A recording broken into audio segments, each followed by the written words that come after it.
The season started amid speculation over the immediate future of Alain Prost. Fired from Ferrari at the end of '91, he was thought to be on the verge of joining the Ligier team. He did a lot of winter testing, often disguised in other drivers' helmets, but eventually decided against joining the team. He took a sabbatical year instead. In other teams, there were many changes. Ferrari restructured their team after a poor '91 and brought their former world champion Niki Lauda in as the team advisor. On the drivers' front, Ivan Capelli joined Jean Alesi. Tyrrell was reshaped as well. Two new drivers, Olivier Gouillard and Andrea de Cesaris, will be powered by Ilmore's V10 engine. The same engine was to propel Paul Belmondo and Carl Wendlinger, driving for the under-financed March team under the guidance of the designer Gustav Brunner. Brabham introduced the first lady driver in Formula 1 in 15 years. Giovanna Amati found her transition into Formula 1 somewhat difficult.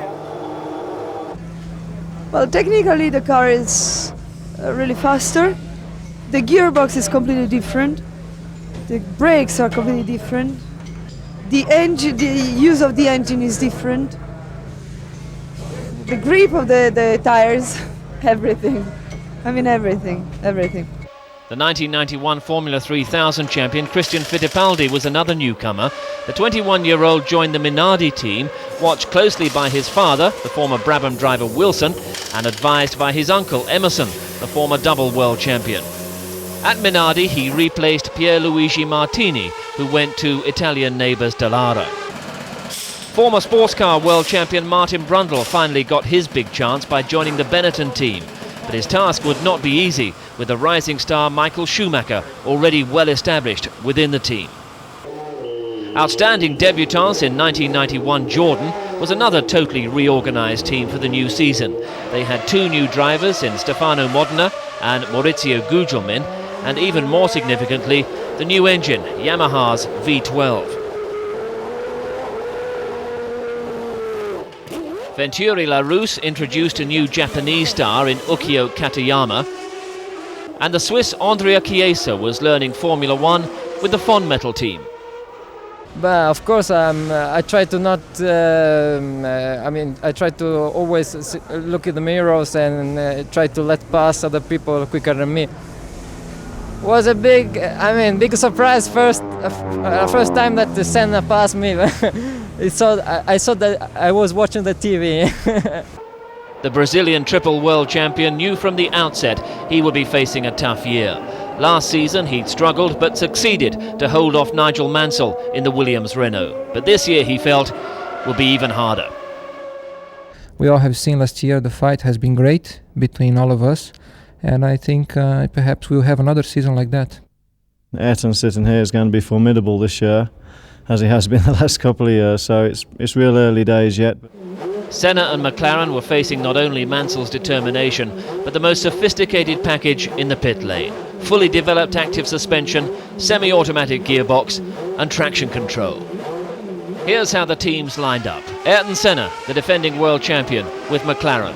Gerhard Berger, his McLaren teammate.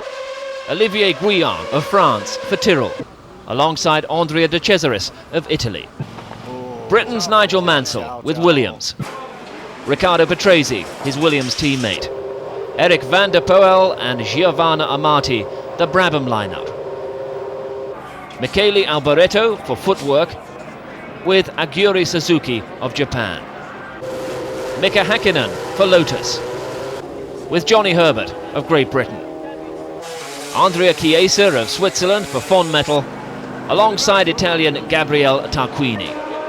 Carl Wendlinger for March, with Frenchman Paul Belmondo.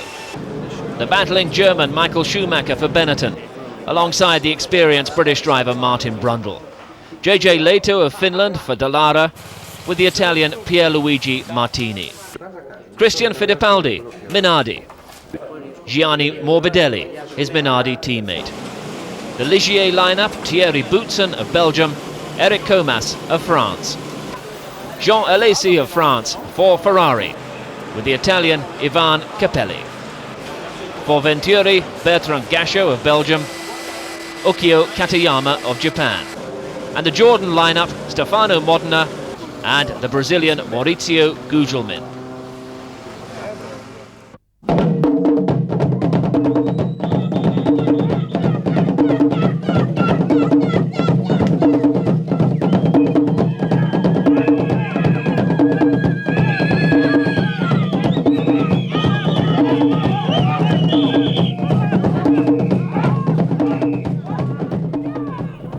Formula 1 returns to South Africa for the first time since 1985, but Kyalami is a much revised and modernised circuit.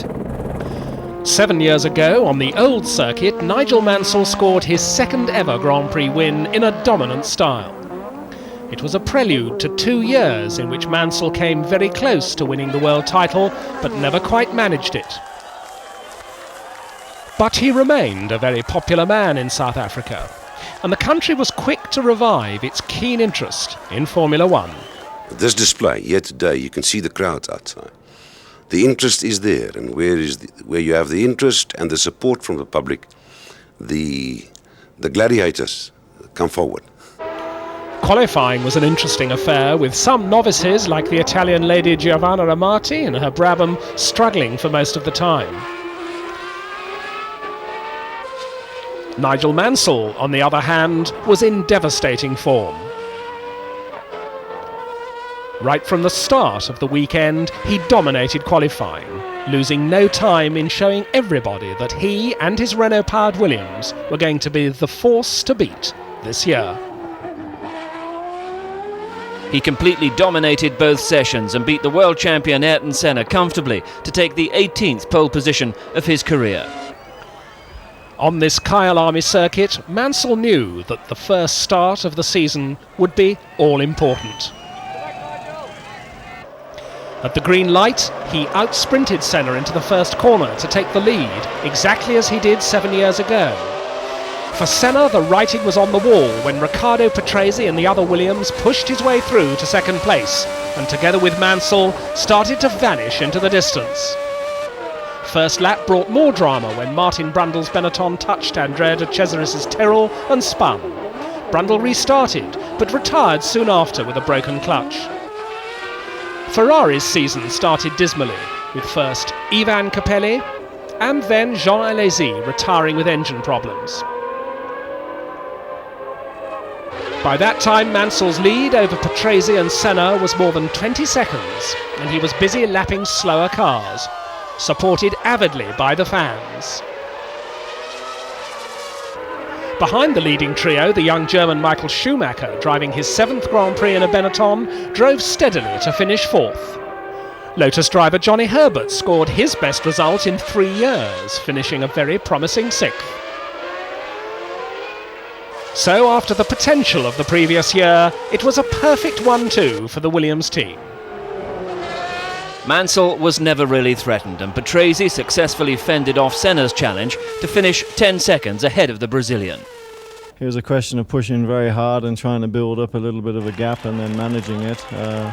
Ayrton was pressuring Riccardo obviously halfway through the race because I was pushing quite hard later on and was not going away. And then it was just a question of trying to have a bit of spare time with the traffic, but the traffic was pretty good.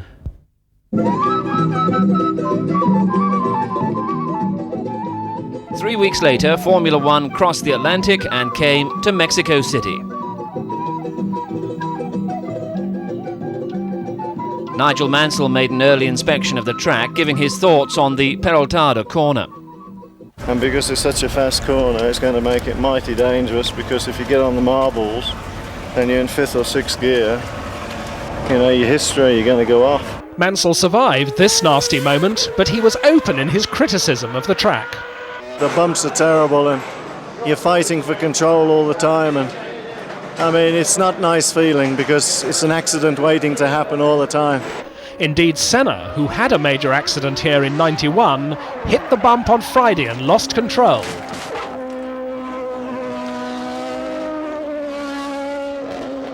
The Brazilian was in considerable pain from an injured leg.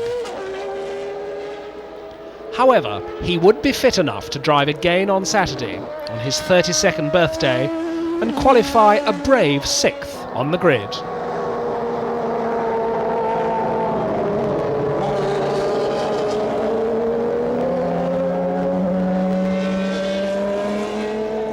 His role of being the main threat to the Williamses was taken on by Benetton and by Michael Schumacher. The team were delighted, and Michael's confidence rose with every lap he drove. Mansell took pole position once again, but this time Patrese was just fractionally slower, and Schumacher was less than a second adrift. With the Englishman having won here 5 years ago, but being beaten by Patrese fair and square in 1991 after a big battle, the race seemed wide open. At the start, however, Mansell pulled away clearly. But in the midfield, chaos reigned as Carl Wendlinger hit Capelli's Ferrari and sent him into the wall. Mansell led into the first corner, and all Patrese could do was watch the tail of the other Williams once again. Capelli, meanwhile, was eager to get back to his pit, as Wendlinger paid a little more attention to the march. Mansell led Patrese, Senna and Brundle, and Schumacher recovered from a bad start by forcing Berger out of 5th spot. The German would soon pass Brundle for 4th, and it became 3rd place when Senna's transmission broke on the 12th lap. For more than half of the race, Berger and Brundle bitterly disputed 4th place. The Englishman was in truly inspired mood. And a spectating Senna found it all rather amusing. But Ferrari's star Jean Alesi found the lack of his car's straight-line speed appalling when De Cesaris easily passed him on lap 30. The Frenchman's engine would expire 2 laps later.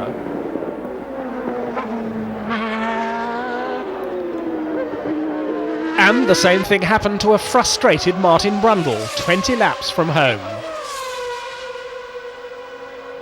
But it was no problems for Mansell, apart from a smashed mirror, and he easily scored his 2nd win of the year. He eased off towards the end, allowing Patrese to come closer, while Schumacher stepped on the winner's podium for the first time. And he adapted well to the role, proving a tough man with the champagne. But after the race, most had only one question in mind. It looked fairly easy, was it? No, it wasn't.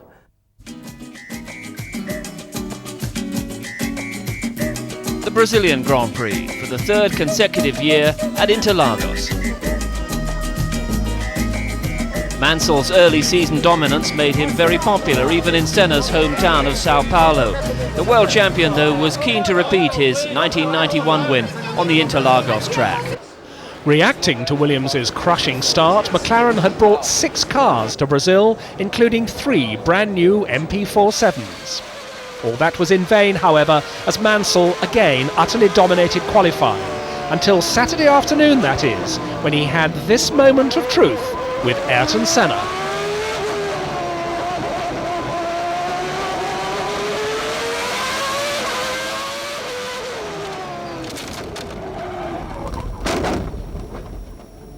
Here's Nigel's version of events. I mean, it's just one of those silly racing accidents that I misread. I thought Ayrton was going to let me through on first the one corner, and then I thought, right, he's speeding up to go out of the way in the other corner, and he pulled right over to the right, and I had enough momentum to slingshot out of the corner.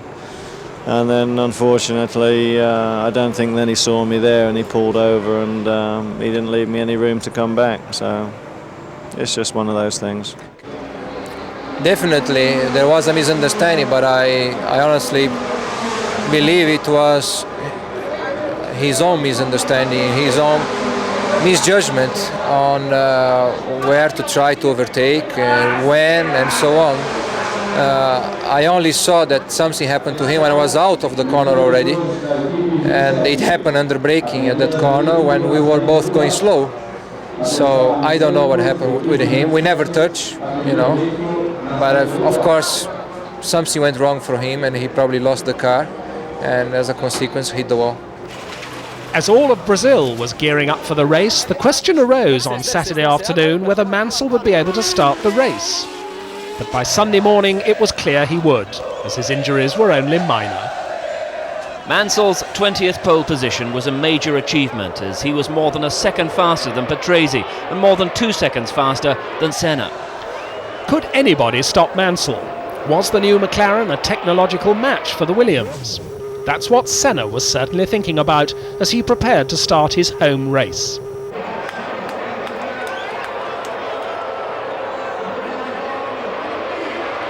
For once, Mansell had too much wheel spin and Patrese reached the first corner leading. Senna started well, but once again he could only watch the Williamses as they pulled away.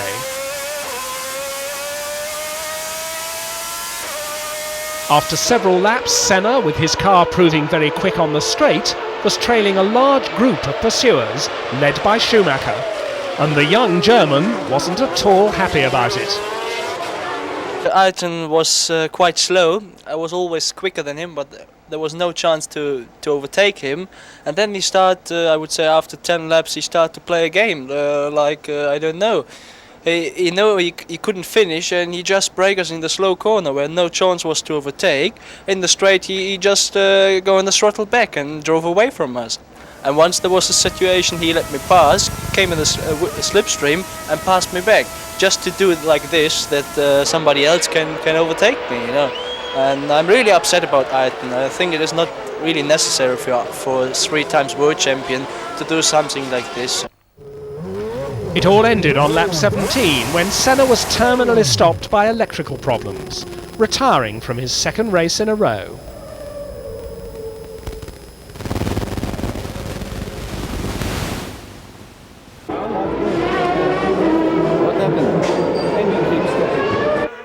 Patrese and Mansell, meanwhile, had their own private battle in front.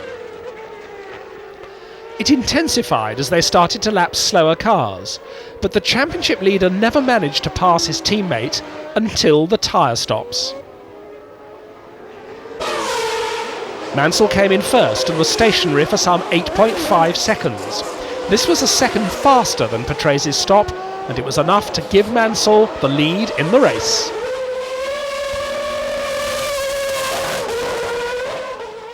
Behind Schumacher, the fourth-placed battle between Alesi and Brundle ended in tears. If somebody's passing, you cannot run him off the road.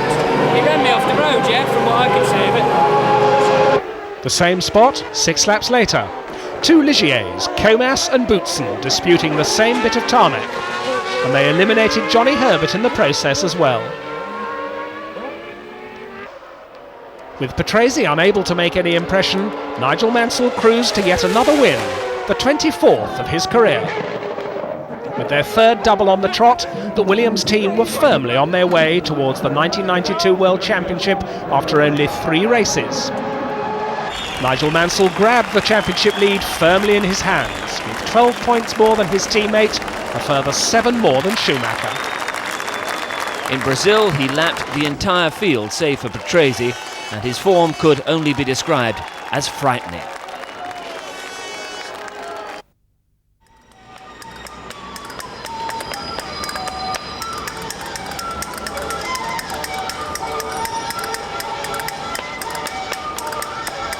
Normally the country of colour and sun, Spain this time welcomed Formula 1 with heavy rains that dominated both final qualifying and the race.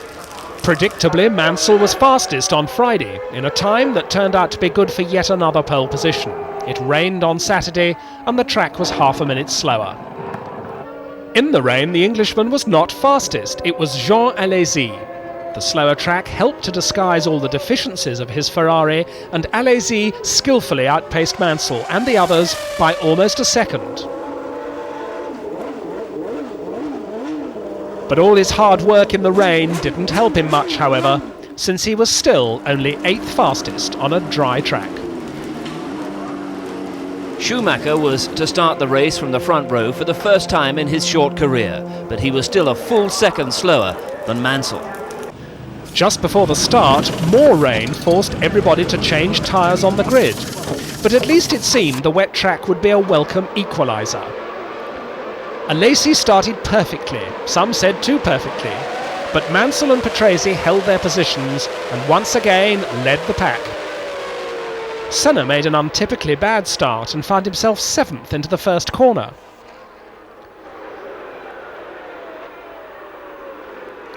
But he immediately passed his teammate Berger and then quickly disposed of Brundle as well to start a race-long chase after Schumacher. Berger's attempt to deal with Alesi in the same way ended like this.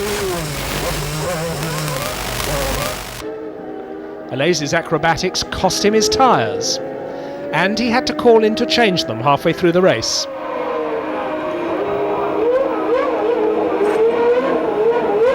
But once the Ferrari mechanics had given him his fresh rubber, his was to be a very inspiring race.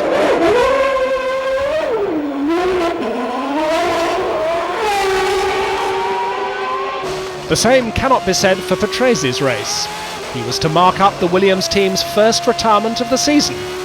Closing on Hakkinen to lap him, he lost it.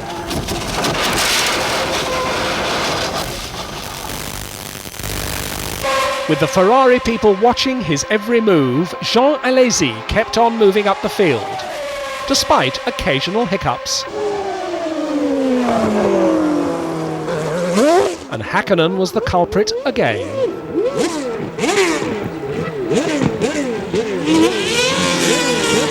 Towards the end of the race, the conditions became so bad that even Senna, a renowned rainmaster, first spun and then crashed for good from his third place. Mansell, however, never put a foot wrong and won masterfully. It was his 25th career win, which put him equal to the great Scot Jim Clark. With 4 wins from 4 starts, he also equalled Senna's record from '91. Schumacher continued his rise and finished second in only his 10th Grand Prix, while Jean Alesi finally gave Ferrari something to cheer about by taking third after Senna's demise. They were wet with rain, and now they could be wet with the traditional champagne. Michele Alboreto gave Team Footwork their best ever result, while Pierluigi Martini scored the first point for Dallara Ferrari. With the conditions, you had to be very careful how to overtake, because you couldn't blame the driver in front because he could see nothing behind, and it was sometimes very difficult to overtake, but an incredible race. In the points race, Mansell pulled further away from everybody, while Schumacher started to worry Patrese. World champion Ayrton Senna was seemingly out of contention. In the team standings, Williams were by now totally on their own, but surprisingly in second place it was not McLaren but Benetton. Ferrari climbed to 4th. I had a lot of problems during the race, but I think for Ferrari, for Imola race, it was very important to finish on the podium, because all the tifos in Italy are following Ferrari. Also, of course, all the other drivers and especially Nigel, because he's very popular in Italy. Fans came to Imola in their thousands. There were celebrity fans such as Olympic skiing champion Alberto Tomba and former Ferrari driver René Arnoux. There was Italian film star Dalila Di Lazzaro and fashion giant Luciano Benetton and his former driver Alessandro Nannini.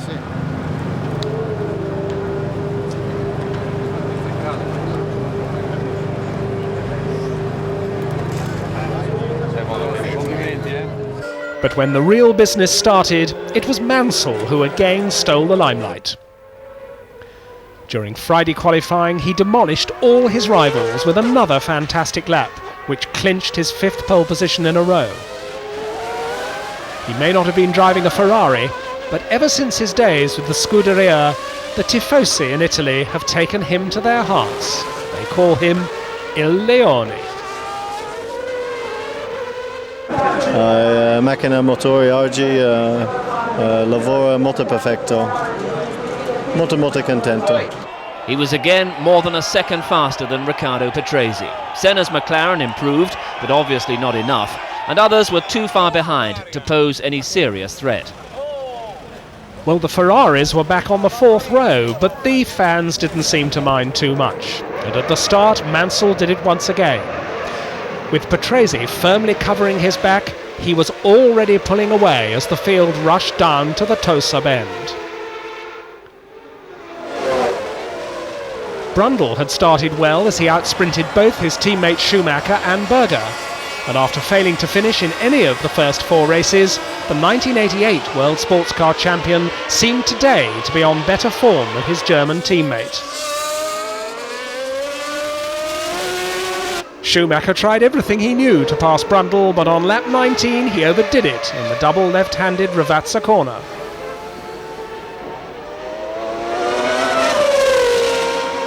He didn't want his day's motor racing to be over, but the damage to his Benetton suspension was too much.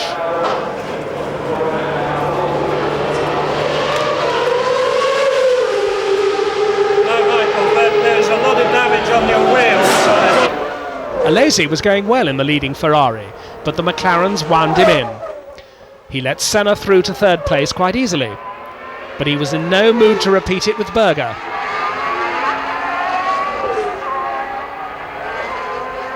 To the dismay of the Italian fans, one of the Ferraris was out. It took the marshals a while to clear the track, but they managed it, and the race was not stopped.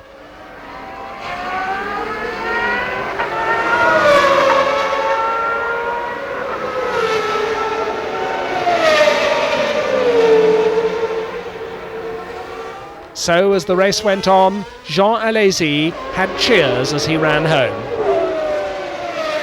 At Imola they cheer a Ferrari driver, no matter what happens. There was another scare when the Japanese Ukio Katayama lost a part of the bodywork from his LaRousse Venturi.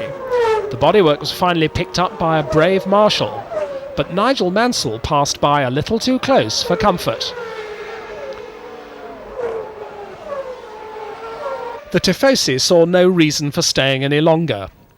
There were no Ferraris left in the race, Capelli had also spun off, and Nigel Mansell was leading by a mile. For Frank Williams and his technical director Patrick Head, the race was as absorbing as ever. And they were able to watch Nigel Mansell come up to the line to take his record-breaking 5th win. 5 starts, 5 wins, a new record for Nigel Mansell. Patrese closed in the dying laps, but he could do no more. Senna finished a distant third and in agony. He suffered from severe cramps and shoulder pain and couldn't get out of the car until long after the race. So the podium celebration was an all-Williams affair. And as ever, both Mansell and Patrese clearly enjoyed every moment of it. I mean, we made history today, 5 in a row, and it's a complete tribute to the engineering, to the engineers, and to everybody who works with and for the team. I dedicate this win to them and the historic victory. For Senna, who was now trailing the Englishman by a massive 42 points, and who'd seen one of his records broken, it had been a day to forget. For him, another very frustrating and painful race.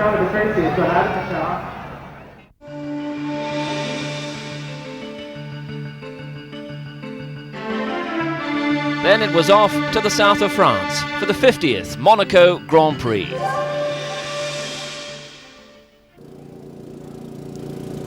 Some like it for its glamour and party going, some like it because it's simply a demanding place to race. But Monaco is more than ever the jewel in the Formula 1 calendar, an event where past and present drivers meet, a place to see and to be seen. The race hasn't produced many winners in the past 8 years, just 2, Prost and Senna, and many wondered, would this tradition be broken? Well, as soon as qualifying started, it seemed very much that it would be. Nigel Mansell was in a class of his own, both on Thursday and on Saturday. On the track where he'd first led a Grand Prix 8 years before, but where he'd never managed to win, he flew around at shattering speed. On this toughest and bumpiest of circuits, he took full benefit of his car's active suspension. Both he and team owner Frank Williams were thrilled afterwards. I'd used both my new sets of tyres, and I didn't think it was possible to go quicker. And I went out on my first set of game because that had the fewest laps on, and I actually got a clear lap, a totally clear lap, and I just hung it out everywhere. And I put it together, and it popped up 19.4. I mean, what can I say except I'm elated. Again, Mansell was almost a second faster than anybody else. Senna was third on the track where he'd lost only once since 1987. Coming to the grid a little late, in company with his brother, Senna looked almost confident. It was quite the opposite with Mansell. But for the Englishman, it was business as usual from the very start. Senna elbowed past Patrese into the Saint-Avold corner, but he could do nothing about Mansell. Up the hill to the Casino Square, Mansell had already started to pull slightly away.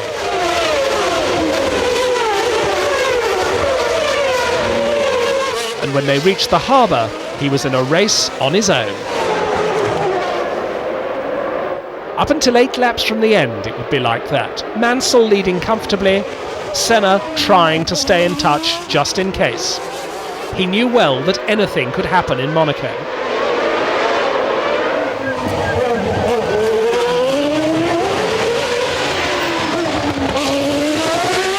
For Ivan Capelli, that anything happened on lap 60. He lost it just before the Rascasse, and it was yet another bitter disappointment for the Ferrari driver.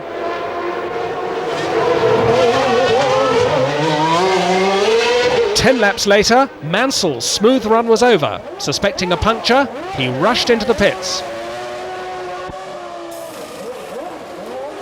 We had a longer pit stop than normal, and as I came out the pit I could see Ayrton go by, and I knew then that the race was probably lost, but as you can see from the last 10 laps we gave it everything we could and more, and his car was just too wide to get past. Once the last 5-6 laps I realized I was in the lead. I had nothing else to give. The tires were completely worn out. They were good for the whole race, but they were worn out at the end. There was no grip. And he had new tires. He was coming for everything. So I knew he would be in for a major one the last 3 laps.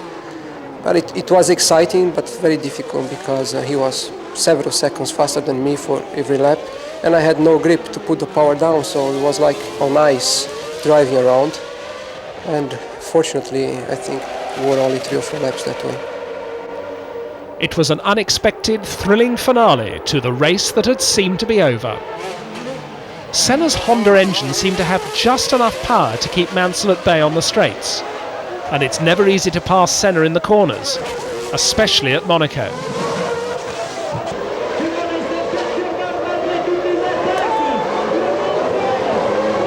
As they started the final lap, Mansell was almost clambering over the top of the McLaren.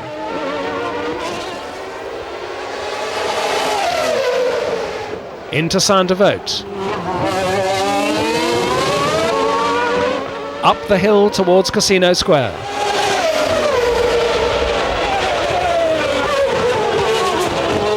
Past the Hotel de Paris and on down the hill.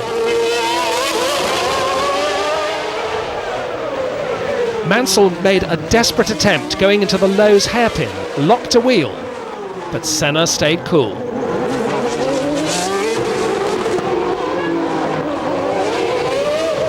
Under the bridge and into the tunnel for the final time. Still Ayrton Senna blocked Nigel Mansell's every move. Down to the chicane, Mansell was sliding all over the road, almost hitting Senna's gearbox, but to no avail. Now down to Tobac. Then past the swimming pool. Not much time left now, as Mansell looks one side then the other, and they're down to the Rascasse for the final time. Mansell trying every possible trick, tries to go in wide to come out tight. Senna's there blocking every move. Honda power held off Renault power down to the flag, and the race belonged to Ayrton Senna. He won by a mere 0.2 of a second, but it was his 5th win in Monaco, and he equalled Graham Hill's 22-year-old record. Understandably, he was more than delighted after the race.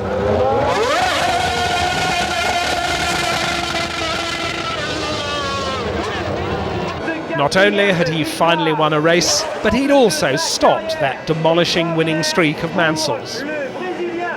As for Mansell, he'd lost another Monaco, but his championship lead over his nearest rival, Patrese, had actually increased to 28 points now.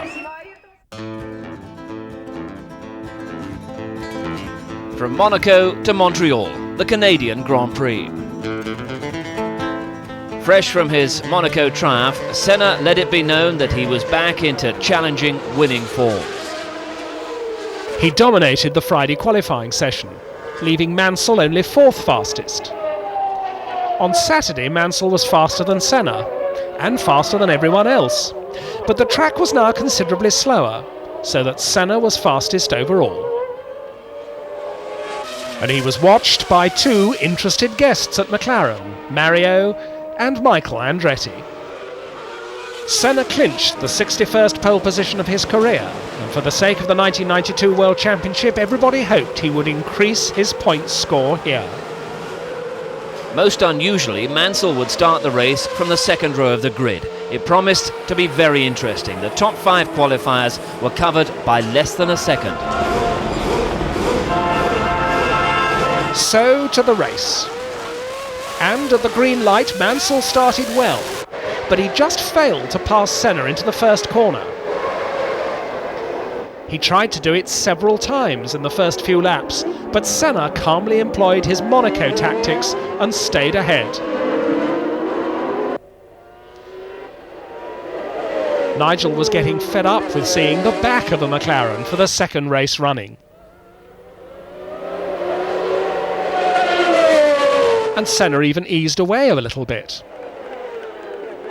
Meanwhile, further down the field, the Larousse Venturi drivers Gasho and Katayama were involved in a rather destructive fratricidal tussle over 12th place. But on lap 15, Mansell did even worse, crashing out for good. Gerhard Berger saw the whole thing. Nigel tried to overtake Ayrton on the end of the straight, just coming into the chicane before the start finish line. And I mean, I was thinking before to do the same with Patrese, but we all know that it's very dirty inside, and if you go brake later, it is a good chance to go straight over the thing, and that's exactly what's happened. He tried to overtake him, Ayrton brake late, he tried to brake later, it was dirty, and he went straight over the chicane and he spun and he went in the wall. Mansell stayed in the cockpit of his car for a lap and showed Ayrton Senna what he thought about the incident as the leaders went by on the next lap. Knowing Senna was now free to take the win as he wished, Mansell was not much in a mood to discuss the matter with journalists. But he needn't have worried. Senna's hopes expired some 20 laps later as the Honda's electronics failed. Before the season was half over, what was left of Senna's World Championship chances now seemed definitely lost. But the Brazilian was still better off than Ivan Capelli.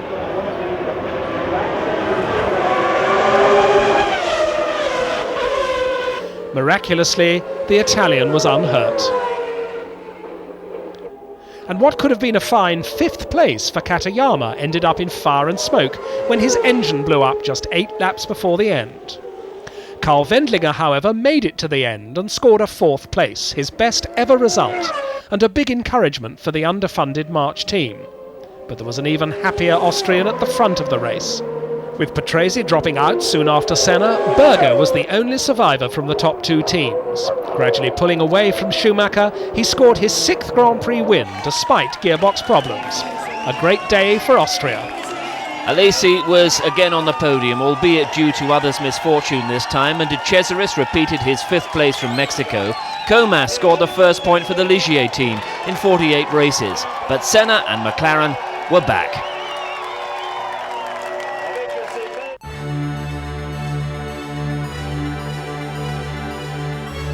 After 2 consecutive wins by McLaren, the return to Europe was eagerly awaited, even despite the French lorry drivers' blockades.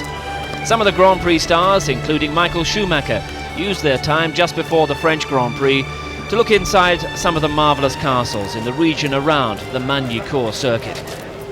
On the circuit itself, past and present FISA presidents were keen to help the Ferrari team back into winning mood. But on the track itself, Nigel Mansell was brushing aside his Canadian mishap and topping both qualifying sessions to take his 7th pole position of the season. Patrese was second once again, and Senna was once more way off Mansell's time. Schumacher was fifth, not too far away from the McLarens. The Germans shared everybody's concern just before the race. Heavy clouds gathered in the region, and it seemed inevitable it would rain later in the afternoon. At the start, however, it was dry. Patrese made a perfect getaway and led the field through the first lap.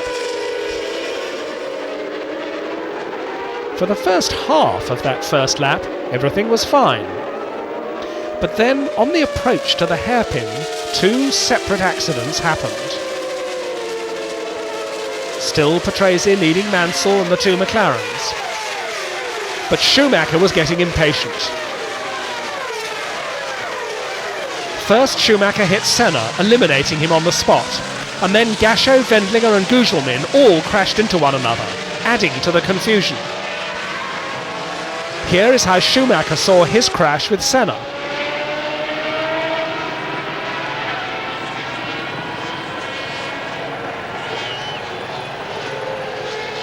Back at the front of the field, Patrese and Mansell had soon left everybody else behind, but far from running according to any team orders, they seemed to be determined to battle for the lead.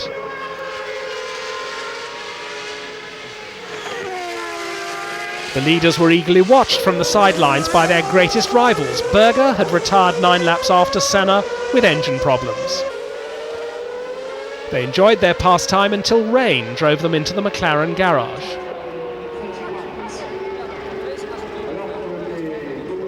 In fact, it was now raining so hard that the race had to be stopped. Jean Alesi, fourth at the time, did what everybody else did, stopped on the dry spot under the bridge after the finish line. The race was to be restarted after everybody had changed to rain tyres, but in fact the sun appeared and it was to be a dry race again. As Griard blatantly jumped the start at the back, Patrese repeated his earlier performance and led once again. On down to the hairpin, Mansell was closing and he went past. But he also went a little wide and was passed again. Schumacher's fighting mood, meanwhile, finally waned as he tripped over Modernist Jordan at exactly the same place where he'd compromised his race early on. Here's his view once again.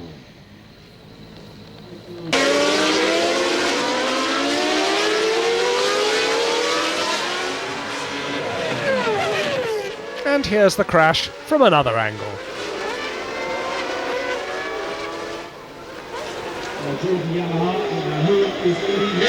On the next lap, Patrese waved Mansell through. After his earlier resistance, were there now team orders? And several laps later the rain came back and everybody called in the pits for tyres, except Alesi, who for many laps opted to stay on the slicks despite impossible conditions.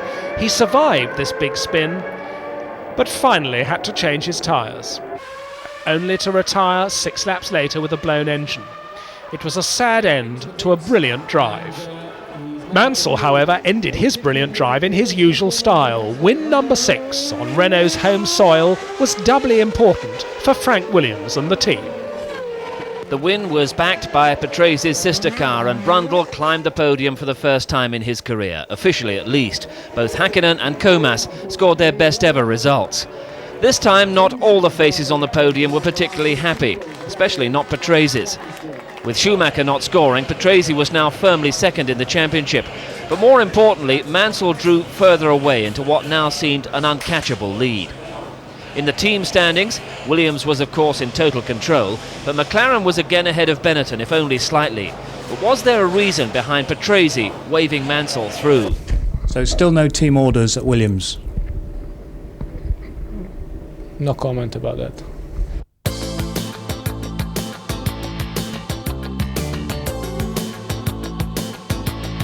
For Mansell, Silverstone was always going to be the highlight of his dominant season.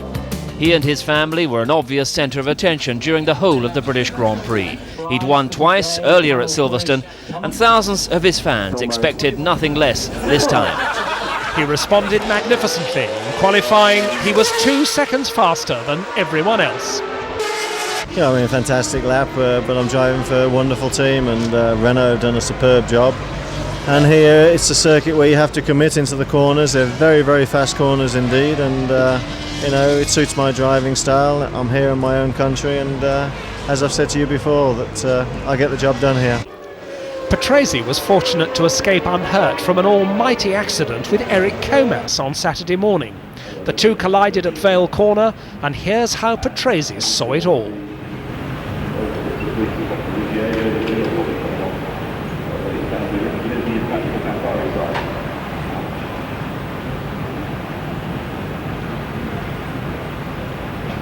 Senna was third fastest again, but almost 3 seconds behind Mansell this time, while Schumacher squeezed into row 2, pushing out Gerhard Berger.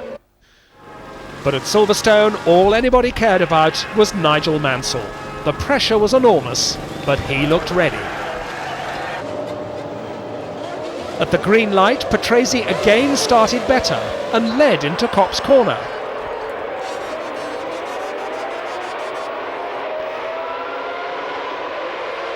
But before the next corner, Maggots, Mansell took the lead. And he simply went away.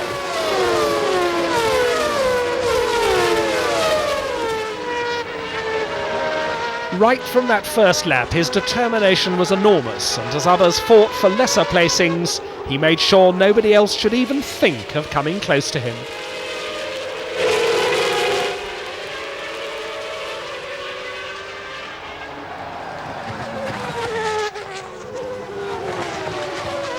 All the way round the circuit, the crowds loved it. And on every lap they showed their appreciation as their hero passed by. Behind Patrese, the real battle was raging for third spot between old Formula 3 rivals Brundle and Senna. Nigel Mansell made his scheduled tyre stop, and it wasn't a quick one. The Williams mechanics took almost 12 seconds over it. But it wasn't a problem. And when Mansell rejoined the race, he was still in the lead. 7 laps to go, and Senna's gearbox failed just after he'd managed to pass Brundle. Team boss Ron Dennis was not impressed. It was another bad day for McLaren.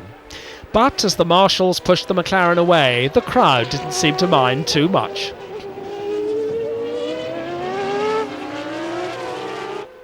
Just to add insult to injury, Mansell recorded fastest lap of the race with only 2 laps remaining, simply to please his fans. He was invincible, and he knew it. And the place where he most wanted to show his superiority was here at home in front of the Silverstone crowd. Senna had to acknowledge that he was invincible too, as he watched the last few laps. Just before the end, Mansell lapped for the 4th time Damon Hill, the son of the late Graham Hill. Hill, a Williams test driver but here in a Brabham, would finish his first Grand Prix in 16th place. And with his fans already celebrating, Mansell started to salute them before the end. Nothing would go wrong this time, and this would be his 7th victory of the year. It was also his 28th Grand Prix win, and he'd now surpassed Jackie Stewart as the most successful British driver ever. The huge Silverstone crowd would not have accepted any other result.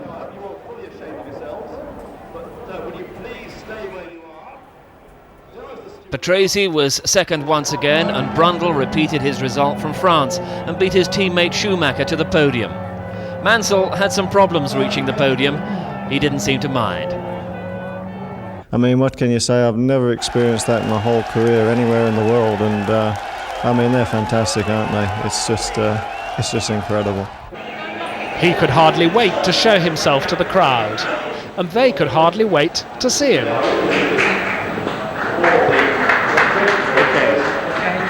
Take the lead now. Yes.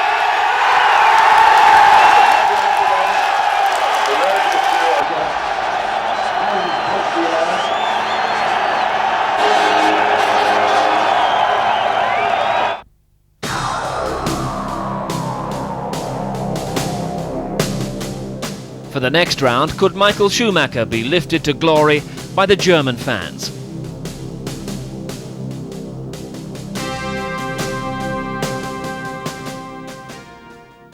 But his weekend started badly, going off soon after the start of qualifying.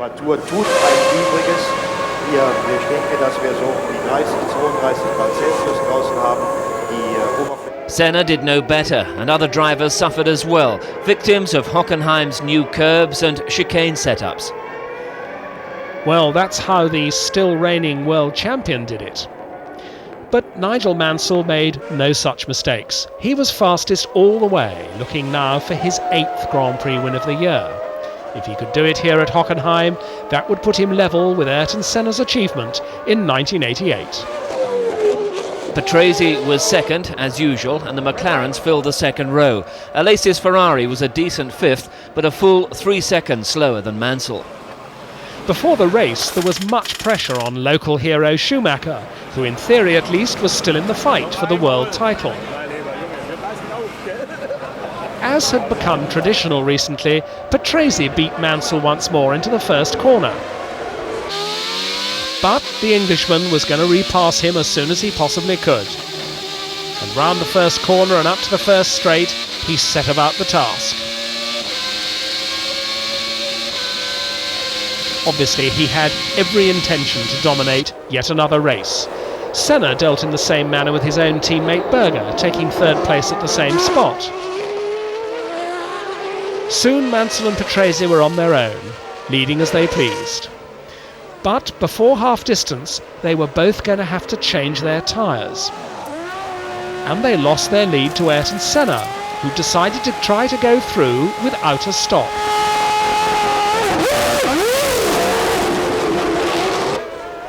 Mansell caught the Brazilian quickly enough, but Senna proved difficult to overtake. His Honda engine was almost a match for the Renault, and his braking was as late as ever. It's one thing to catch up with Ayrton, but just as in Monaco and Canada, it's another thing to get past.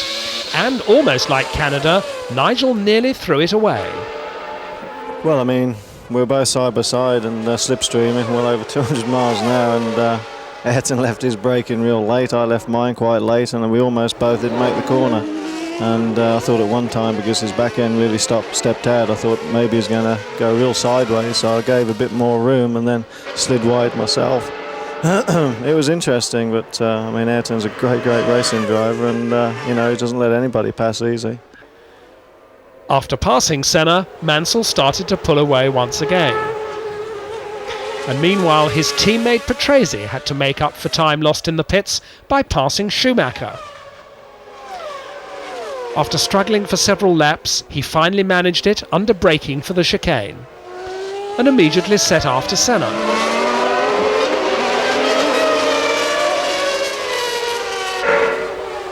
Having caught the Brazilian, Patrese tried everything to go by, but to no avail.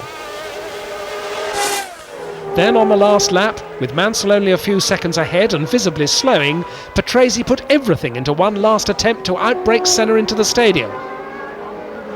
But he failed dismally and lost everything.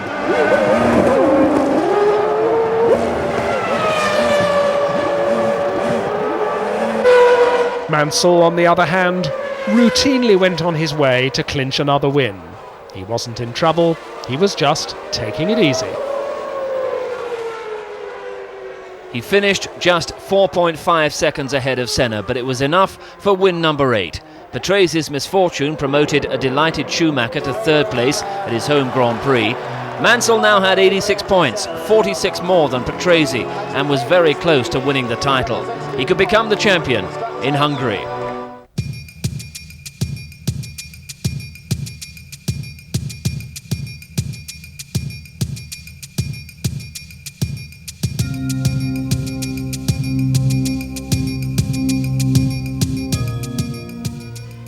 In qualifying on the twisty Hungaroring, Patrese was, for once, faster than Mansell.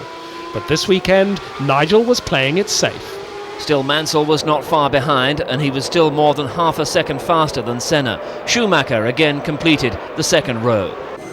To win the title, Mansell needed to win in Hungary or to finish 3rd if Patrese failed to score. It looked easy, but the pressure was now really on. Patrick Head knew all about it. 3 drivers had won titles in his cars earlier. Jones in 1980, Rosberg in 1982, Piquet in 1987. Mansell knew it was his turn finally. Would he make it this time? Uncharacteristically, he made a very slow start, allowing both Senna and Berger to go by and chase Patrese into the first corner.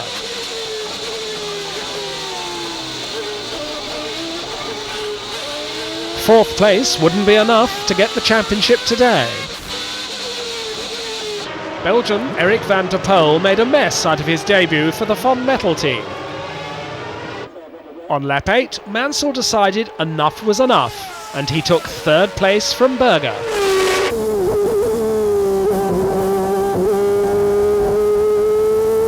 He was now after Senna, but the Brazilian, predictably, proved more difficult to pass. Mansell's cause wasn't helped by an uncooperative and lapped Martini. Alone in the 20-second lead, Patrese suddenly spun, lost a lot of time and dropped to 7th place. This changed the situation dramatically. If Mansell stayed third, he would be champion. If Patrese got back into the points, Mansell would have to pass Senna. But just as things looked good for him, Mansell had to change his tyres 6 laps later. Even though Patrese was now out with a blown engine, it seemed that the title was slipping from Nigel's hands. But he rejoined the race at a furious pace. He was now down in 6th place. He was helped a little by Schumacher losing his rear wing, with dramatic consequences just 2 laps later. Thankfully, Schumacher was unhurt. The incident had probably been caused by Brundle gently nudging his teammate earlier in the race. Mansell quickly caught the 4th-placed Häkkinen and passed him on lap 66. He was now only 1 step from the title. On the next lap, he was with Brundle and passed him easily. He was 3rd and potentially the world champion. But just to be on the safe side, Mansell decided he should pass Berger again. He did so, and he was now 2nd. Senna, in the meantime, cruised safely to his 2nd win of the season. Victory for McLaren. But Mansell finished his 176th Grand Prix race some 40 seconds later with a 2nd place that was enough to clinch him his first World Championship after 12 years of trying. A proud moment for him and for the team. And Roseanne Mansell was congratulated by Peter Windsor.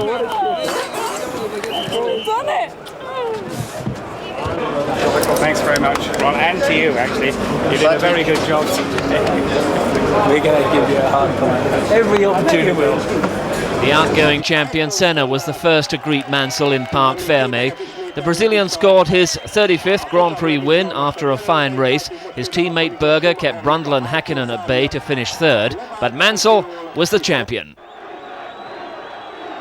Yeah, I mean, what's more important is all the fans out there and all the supporters for the years, and especially my country, and that this is all for you.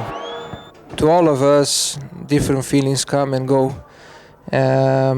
But one thing that perhaps we all have in common, apart from our differences, personality difference, is that we are all racers and we love our activity. We take chances, we take risks, we go through pain, we sacrifice lots of things in life just for the pleasure to be P1. And so I know what's the feeling like, and I think it's been a long time, long way for him, and he finally got it, and I think I know what's the feeling like.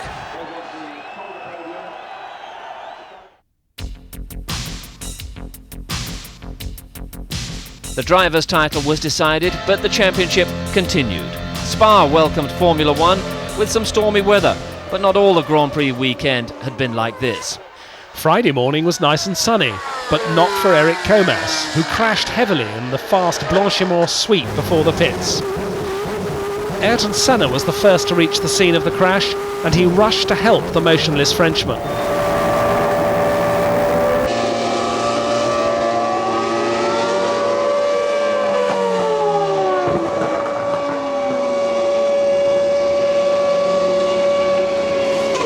Fortunately, Comas suffered only concussion and bruising, but he would take no further part in the Belgian Grand Prix.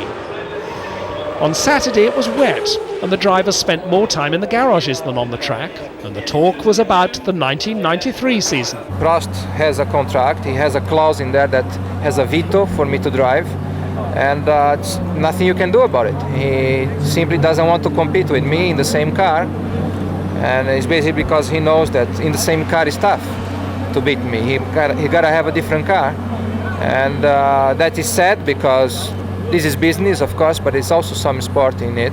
And considering that Williams is well ahead, technically speaking, than anybody else, it means that at the moment I have no alternative to compete with them, with Prost, with another car.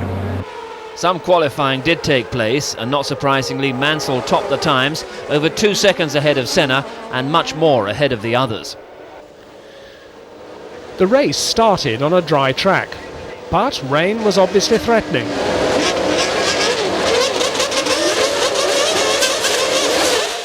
At the green light, Mansell led Senna away. But further down the grid, the man who wasn't moving was Gerhard Berger. He never managed to move his clutchless McLaren from the line.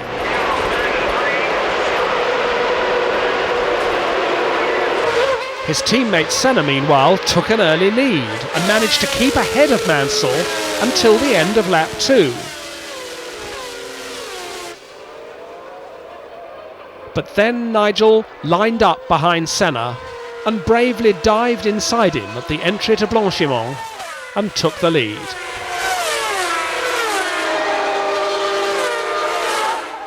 As it started to rain quite heavily, Patrese followed suit and passed Senna for second place.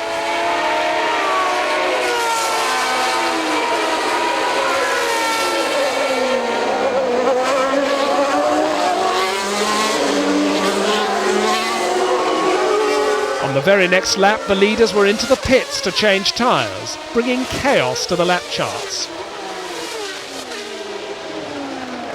More and more of them came in, but Senna stayed out.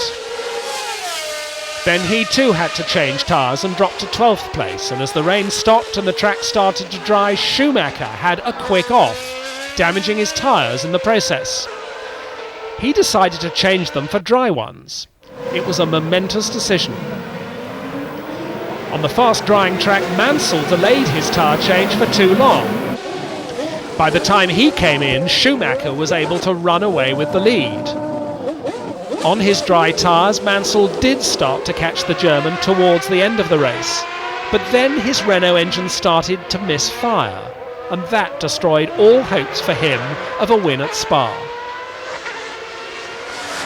So, by a combination of luck and clever tactics, Schumacher went on to win his first Grand Prix victory, exactly a year after his debut in Formula 1 on this very track. And he became the first German to win a Grand Prix since Jochen Mass in Spain 17 years before. And the Benetton team had scored their first win for more than a year. At the end, Mansell was more than half a minute behind Schumacher with Patrese third. Senna climbed back to claim 2 points. But for the Germans at Spa, it was a great day.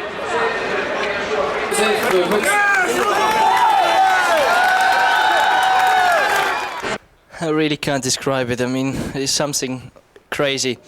But I really have to say, in the whole weekend, I felt that we quite good.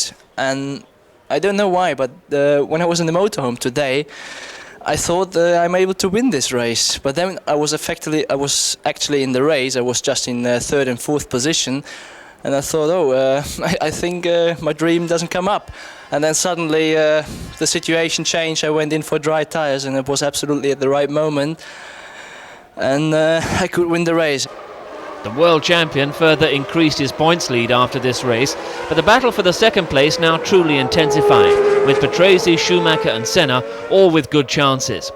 The Williams team clinched the Constructors' title with the 10 points earned in Spa, but here as well, the runner-up spot was wide open.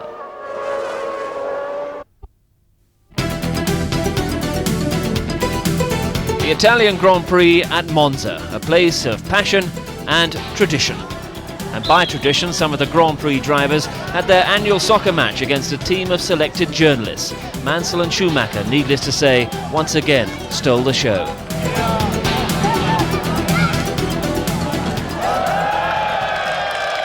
With speculation about his Formula 1 future reaching wild proportions, Mansell caused a minor sensation on Friday when he had a very public chat with McLaren's boss Ron Dennis.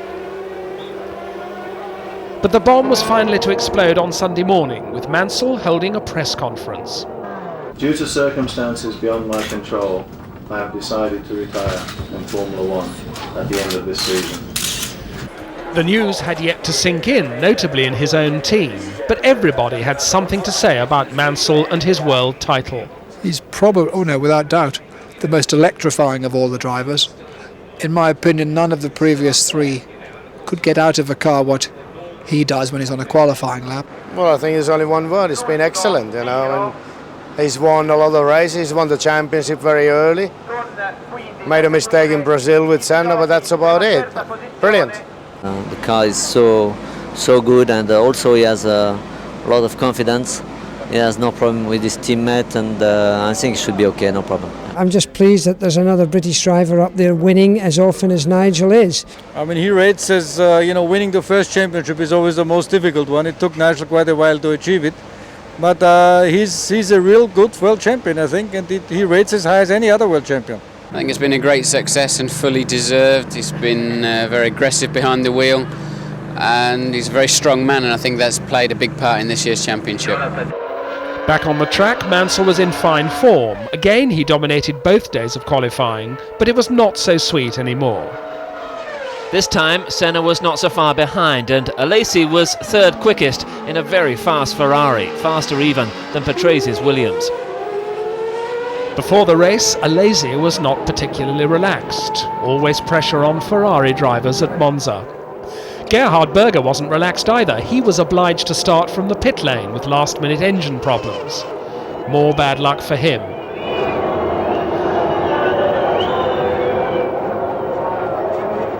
But at the green light, it was Mansell who finally led the race away, while Ayrton Senna quickly disposed of Jean Alesi.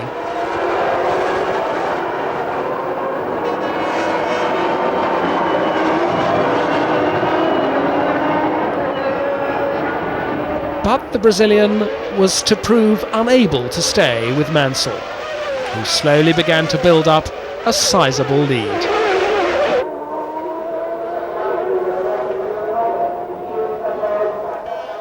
Behind him, on lap 14, Patrese caught Senna and smartly outbraked him into the first chicane.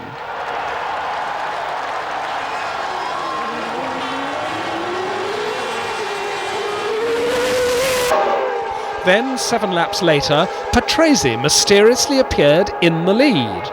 Mansell wasn't in trouble and was still pursuing him, but Riccardo Patrese was leading his home Grand Prix. The television replay showed what had happened. Mansell had deliberately waved his teammate past. Mansell continued to follow Patrese for 20 laps, but then suddenly pulled into the pits and retired with a hydraulic failure. What happened was the supply pressure for the gearbox just dropped, so then I was stuck in 6th gear, but it was a good race. I obviously let Riccardo through and rode shotgun for him because we spoke before the race and he really wanted to win this one. And I think now for sure he'll go on and, I was going to help him win anyway, but I'm out of the race and he's driving a fantastic race, fantastic year, and I hope that he wins out there with no problem at all.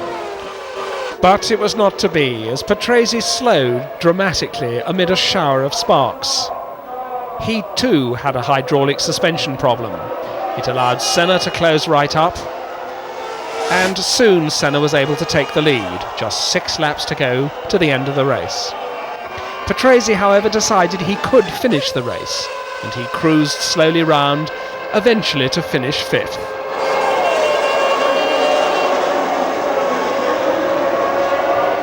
So Senna scored his 3rd win of the season. He was lucky. but he was always close enough to the leading Williamses to be ready if anything happened. Brundle was second yet again, and Schumacher was a splendid third after having to pit early on and replace a broken nose cone. I'm very happy with my own race because I believe that with the car engine combination we had for us here, it was the very best I could get out of it today during the race.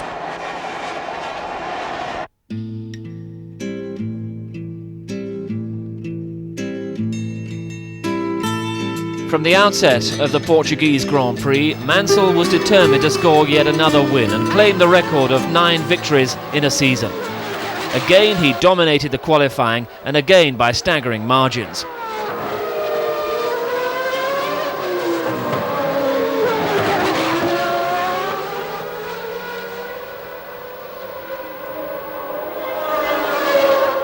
Patrese was relatively close, but Senna was again more than a second away. The new world champion was clearly relaxed just before the start, while the man who would replace him as the first Williams driver, Alain Prost, was visibly less relaxed with his temporary job.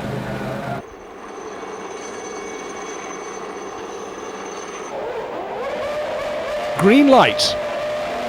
And once again, Mansell ruthlessly led the field. Patrese briefly stayed with him down to the first corner, but then Mansell started to pull away from his teammate.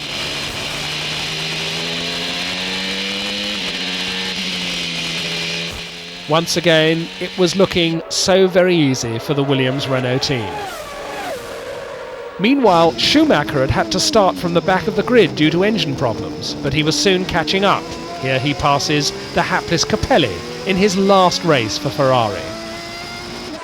Tyre stops were the order of the day. Ayrton Senna had to stop no less than 4 times during the race. Riccardo Patrese stopped only once, but his pit stop went badly wrong. For agonising seconds he sat there while the Williams mechanics struggled with his wheels. And while he was there, he dropped from 2nd place to 4th, behind the Austrian Gerhard Berger. While he was there, Martin Brundle stopped at the same time, although his pit stop went more on routine lines. But during all this excitement, that meant that the Lotus of Mika Hakkinen briefly held 2nd spot, his highest ever race position. Then he too needed a stop and rejoined 5th. After his delay in the pits, Riccardo Patrese caught up quickly with Gerhard Berger's McLaren. Catching him was one thing, passing him would prove to be an entirely different matter.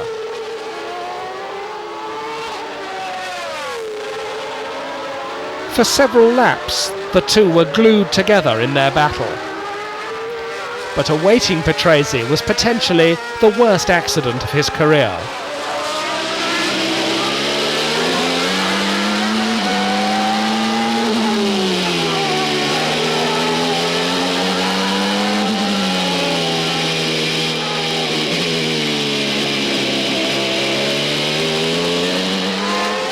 Then coming onto the top straight, it happened.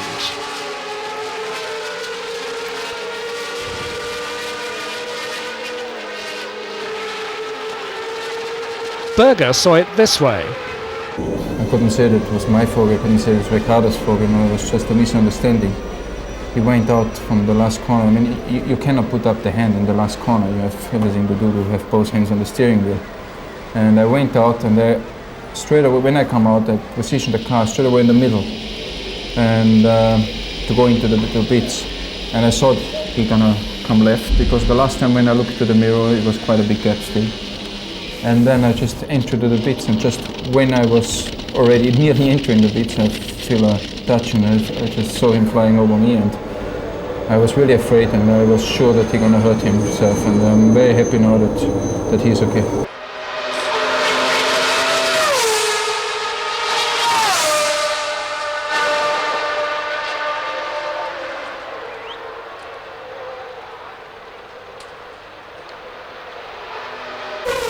Patrese survived the crash badly shaken but completely unhurt. It was another testimony of exceptional solidity and strength in a modern Formula 1 car.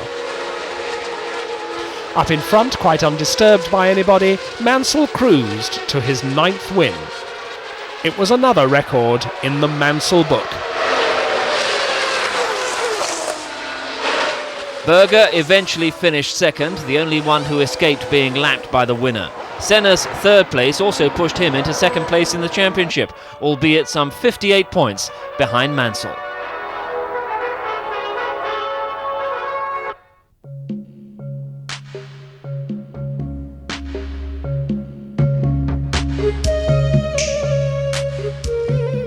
The championship battle may have been already decided, but the Japanese were still mad about Formula 1. This year there were 7 million applicants for the 150,000 available tickets.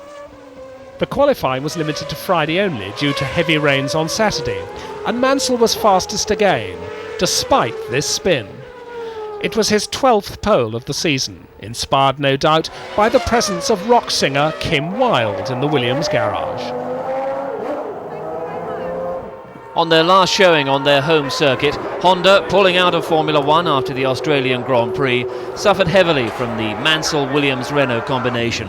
Senna was trailing by more than a second, but that didn't affect his mood or his popularity in Japan. The Williams teammates were again seen hatching a plot just before the race. But on the grid, the new world champion was once again quite relaxed, while discussing his car's race setup with engineer David Brown.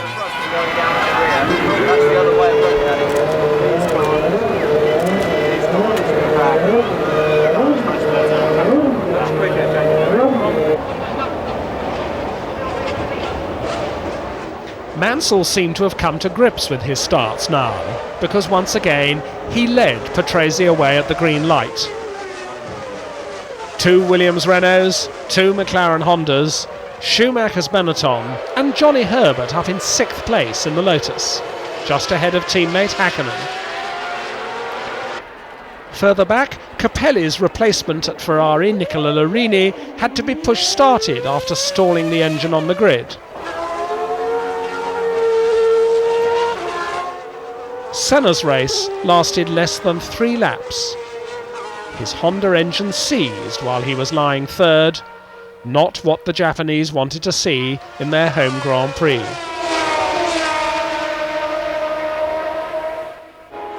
And Mansell went on to build up a handsome lead over the first 20 laps and looked all set for another win.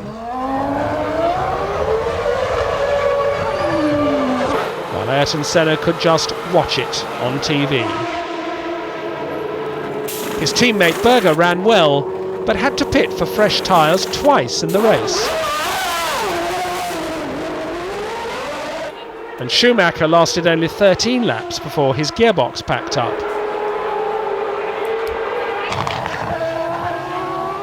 Remember LaRousse Venturi drivers Gasho and Katayama and their adventures from Canada? Incredibly, they did it again, this time fighting for 11th place. Frank Williams was not impressed, but he was even less impressed when he saw Mansell's car engulfed in flames and slowing into retirement. The Englishman had again let Patrese through several laps earlier, and as at Monza, had hit trouble soon afterwards.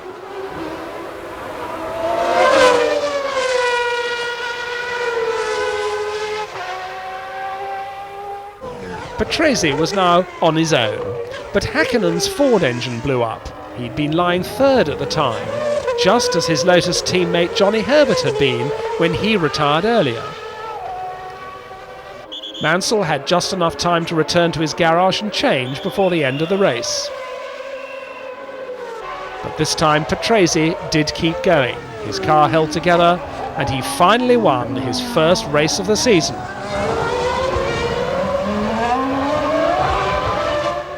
It was some recompense for his nasty scare in Portugal. And he took the checkered flag in his 239th Grand Prix. The first man to meet him and congratulate him after that race was Nigel Mansell. Despite all of Formula One's pressures, here are two teammates who have remained friends.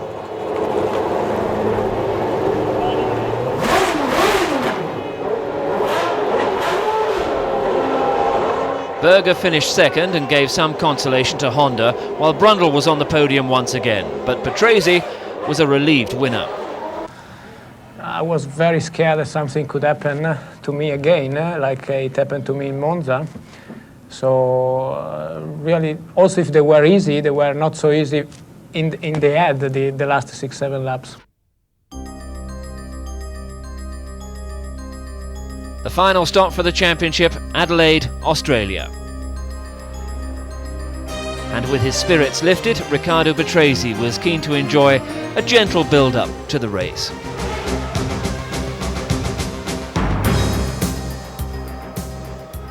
Brighter, more relaxed than most other races, and always colourful, the Australian Grand Prix has always been eagerly awaited at the end of the season. And among the famous spectators, motorcycle champion Wayne Gardner was there too, visiting Lotus. For Nigel Mansell, this year's race was going to be very special. His last Grand Prix, at least for a while. He took it as seriously as any other and duly clinched his 13th pole position of the season.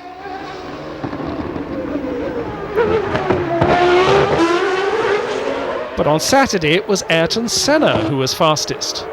But the times were slower that day. He had to accept second spot in what would for him probably also be the last race for at least a year. The difference between the two was less than usual and looked promising for the race. Patrese was third, Berger fourth, just fractionally faster than Schumacher. Well, Ayrton was quicker than us this afternoon in qualifying. We think we've got a couple of reasons why we weren't quick enough. But whichever way you carve it up, those guys next door on the red and white cars are very close. Tomorrow should be great. I hope it's going to be a great race to watch.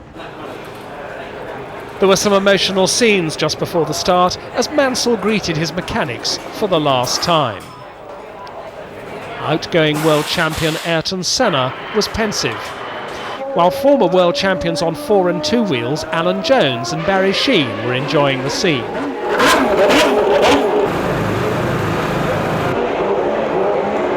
One by one, the cars came up to their grid positions. It had been a long, long year, and this would be the 16th and final start.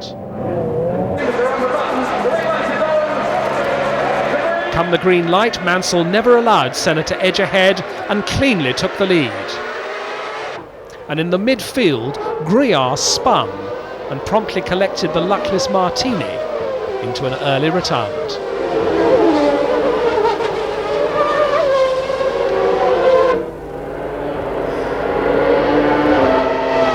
Senna was pushing Mansell as hard as he could, even in these early stages. On the first lap he tried to outbrake him, got past, but ran wide. But clearly in this race the McLaren was able to hang on to the Williams. Mauricio Gugelmin's season ended less than ideally with brake failure on the Jordan. For 18 exciting laps, Mansell and Senna ran nose to tail, but then it all ended rather abruptly.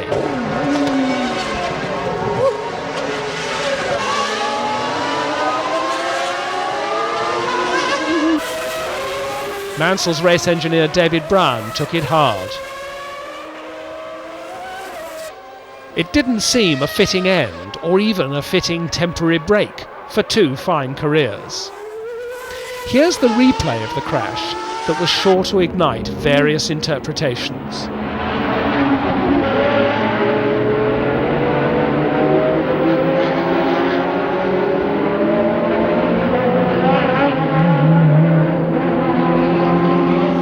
And here's what Nigel Mansell made of it all. I'm very, very disappointed. I had everything under control. You can't do any more than lead the race from the start until the point where you're taken out. He tried the overtaking manoeuvre at the end of the straight and almost went off himself, and I saw him coming, had to pull over to the left. I mean, I'm just disgusted with the whole thing, and I got nothing really further to add except I'm just glad I'm going home. Senna was less public, but no less eloquent. Suddenly, the second drivers, Patrese and Berger, were disputing the lead, and almost in the same way as their team leaders.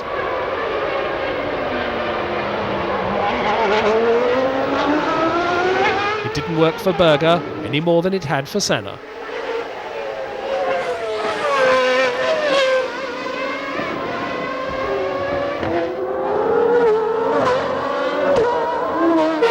And De Cesaris's good season with Tyrrell ended like this.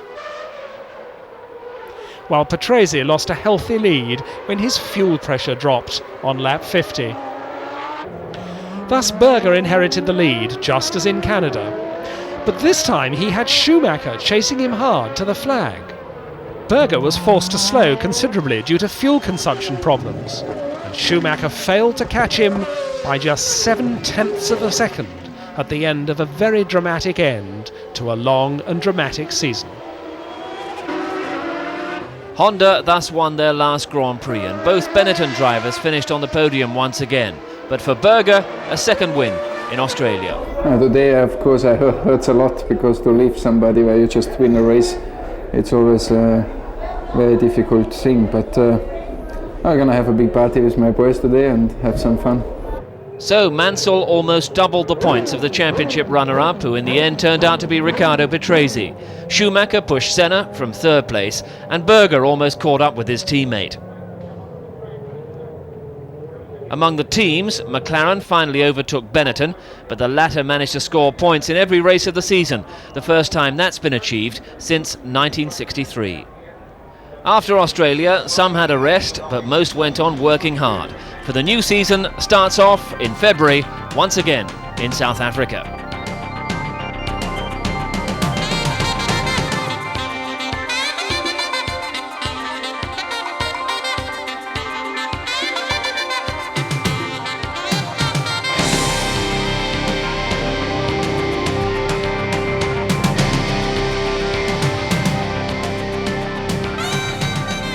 Okay, well, what we've got here now, Michael, we've got the stiffer rear bar on, we've got the unballasted nose, and we've got a new set of tyres for the Series